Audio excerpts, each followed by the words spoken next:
અંકલેશ્વરમાં પુનઃ ભંગારિયાનો પોત પ્રકાશ્યો છે। અંકલેશ્વરના ભડકોદરા કચરા ડમ્પિંગ સાઇટમાં આગ લગાવી હતી। કેમિકલ વેસ્ટ સળગાવાયો હોવાની ફરિયાદ ઉઠી હતી। સાથે વાયુ પ્રદૂષણને લઈ લોકોમાં ભારે રોષ ફાટી પડ્યો હતો। પંચાયત દ્વારા જીપીસીબી અને વહીવટી તંત્રમાં જાણ કરી કસૂરવારો સામે પગલાં ભરવા તપાસ શરૂ કરાઈ હતી। ગત 21મી જાન્યુઆરી બાદ 20 દિવસમાં પુનઃ આગ ડમ્પિંગ સાઇટ પર ફાટી નીકળી હતી।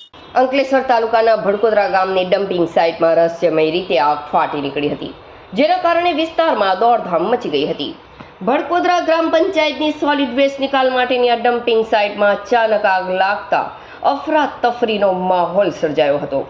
આગના કારણે ભારે પ્રમાણમાં ધુમાડો ફેલાયો હતો, જેનાથી આસપાસના વિસ્તારોમાં વાયુ પ્રદૂષણનો ગંભીર ખતરો ઊભો થયો છે। સ્થાનિકોના જણાવ્યા અનુસાર આગ લાગ્યા બાદ લાંબા સમય સુધી આકાશમાં કાળો ધુમાડો જોવા મળ્યો હતો।